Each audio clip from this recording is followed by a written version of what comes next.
this might be. The infamous bite of 87 to this day is still unsolved, and we don't know who actually caused it. Well, that is until Twisted uncovers the shocking truth on who really caused the bite of 87, so prepare yourselves. You're not going to want to miss any of this. Am I invited to this party?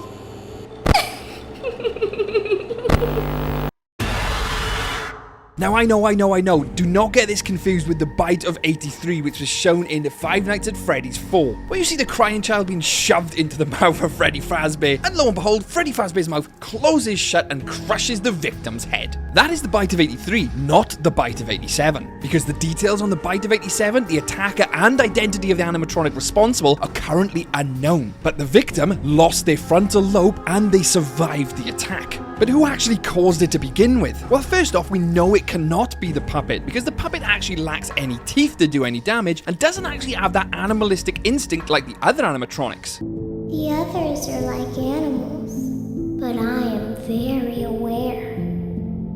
She's more aware, as we hear her quote and say in Ultimate Custom Night. There's no motive and no way for her to do any damage. Well, you might be thinking, what about Endo02? That has potential. Well, Endo02 is the bare endoskeleton walking around the pizza place. That would not be allowed there, and the animatronics themselves would force it into a suit, as quoted by the phone guy during FNAF 2. Something about robots saying he was an endoskeleton without his costume on and wanting to stuff you into a suit. So Endo02 would not be roaming around the pizzaplex to cause any damage to anybody. Now, this next one is pretty obvious. We obviously have Balloon Boy and JJ. They never directly attack the player, ever, apart from FNAF AR, and they have no endoskeletons anyway to cause any damage, not to mention they're about 1 foot tall, so they are out of the question. Already we're ruling out lots of suspects. The same goes for Springtrap. Springtrap was the suit used to commit the second set of murders inside, and he wouldn't bite anyone's head because there's a human being inside of that suit. He would have simply have murdered them, stabbed them, etc. So Springtrap, out of the question. Now this basically leaves us with the original toy animatronics and the withered animatronics, and either one of them could have caused it. So who actually did? Well, brace yourselves, because the real person who actually did it was actually MatPat. MatPat caused the bite of 87. No, but seriously, who did? Now, there are three main suspects a lot of people believe caused the bite of 87, and we're going to go over them three and more, because there is another one which potentially could have done it. The main suspects are obviously withered Foxy, withered Freddy, and of course the fan favourite Mangle. But we're also forgetting someone else who has a direct link and correlation to the victim, but that's someone I'll discuss later. Now, many people believe that the bite of 87 was caused by Foxy, and there is definitely some evidence to support this. He's considered the most likely because he appears the most capable of doing so, with his seemingly sharp and broken teeth, very canine-like, and would easily be able to penetrate a human's skull. Because you gotta remember, the frontal lobe of the victim was damaged, so the bite itself would require top teeth, something the 1993 animatronics, the withered animatronics, do not have. Apart from Foxy, that doesn't rule them out though, and I will talk about that later. So if Foxy did cause the bite of 87, when they rehaul and rehash the animatronics for the 1993 location, they would remove the top teeth, which kinda makes sense with Foxy being the culprit who caused the bite of 87. And further to this, we also see Foxy's dwelling place, the Pirate Cove, with a sign that reads "Sorry, out of order," and Foxy himself is in a state of disrepair,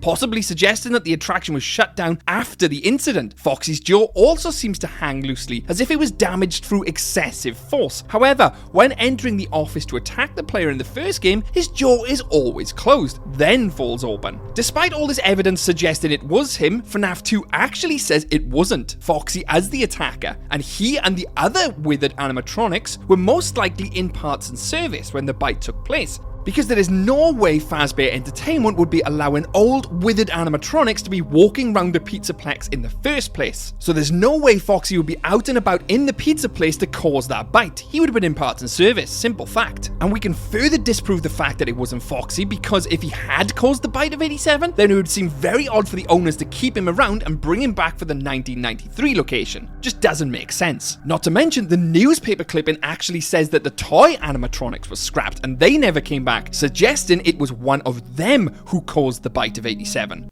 But despite all the evidence I've just said, there are still some indications that it could actually be, believe it or not, the one and only withered Freddy. Now let me continue to explain. Now I said earlier the 1993 rehauled animatronics lacked front teeth because of the bite of 87, but the withered animatronics in FNAF 2 do have front teeth, especially Freddy Fazbear, as you can see in his death animations. And further to that, there are 2 instances of faint handprints or hand-shaped impressions on Freddy's face, implying that someone may have been struggling against him in some way. However, these could also be Phone Guy's handprints, because as heard in the Phone Guy's call from Night 4, Freddy's song plays when Phone Guy actually dies, leading some people to believe that Phone Guy could have tried to defend himself from the animatronic. But this isn't the only bit of evidence, because on the posted rules in the East Hallway in the original game, one of the rules actually states don't touch Freddy. This rule may have been enacted after the bite. However, it could be because Freddy is the main animatronic / attraction, and it could represent all the animatronics in one. But nevertheless, it seems a bit odd that they would mention Freddy directly if he wasn't responsible for some type of bite. But despite all that evidence for Freddy, there is one main glaring issue.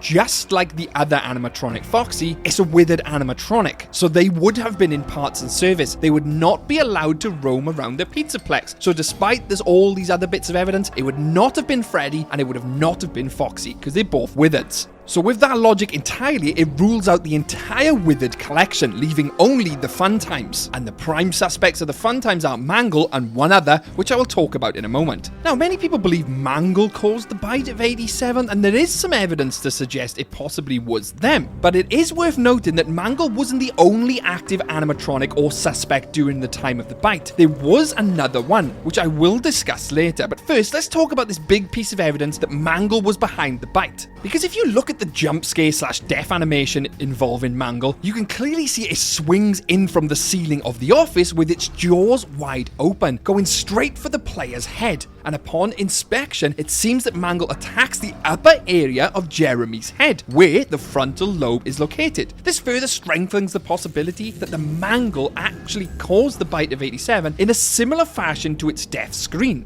Now, there is another big bit of evidence to say that Mangle did cause the bite, and the bite was actually towards a child instead of an adult, because as is known, the animatronic is dismantled daily by the kids, and the staff eventually stopped repairing it, leaving it as a take apart and put back together attraction, which could have led it to either hate children or see children as a possible threat. Although I don't believe this to be the case, because on the 4th night, Phone Guy actually states that the animatronics interact with the kids just fine, but when they encounter an adult, they just stay. So the theory that Mangle bites a kid just doesn't hold any weight in my opinion. Although the actual victim of the bite was never specified, so I can understand why people would believe this to be the case, and kind of makes Mangle's revenge on children a little bit more satisfying. Mangle seems to have the most evidence so far, especially as we know the withereds would not be roaming the location to cause the bite, and not to mention that if Freddy did bite the frontal lobe victim, the chances are it would take his head clean off like we see in the movie. But we are forgetting another key suspect, someone who's never really been touched upon, and that one is Toy Chica.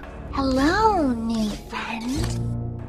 And believe it or not, there is a huge bit of evidence that suggests it is in fact her which caused the bite, despite everyone actually believing it to be Mangle. Now, as you may or may not be aware, Toy Chica actually takes off her beak when she leaves the stage. Now, there are various theories as to why she does this, but the most obvious fact is she removes her beak so she can easily access and bite people with her under endoskeleton teeth, because if she had that beak on, she wouldn't really do much damage. So removing the beak exposes the teeth and gives her easy access to do damage / bite people. The fact that she removes her beak definitely signifies that she is as aggressive, if not more so, than Mangle. And let's not forget, at the end of the FNAF 2 game, the toy animatronics completely were scrapped, so it 100% suggests that one of the toy animatronics was responsible for the bite, not the withereds. And further to this, let's take a look at her design. Her bib says less party, she has a cake on a plate, and this to me signifies that she was a birthday party animatronic. And we know that Freddy Fazbear did actually host lots of parties, leading me to believe she hosted the last party at the FNAF 2 location. That would then make sense because Chica would be in place at the final party to actually cause the bite of 87. And let's not forget a massive bit of evidence which I said earlier, which was a voice line from Ultimate Custom Night, alluding to the fact that she did in fact cause the bite of 87. Have a listen. Where's my beak? Lodged in your forehead, of course.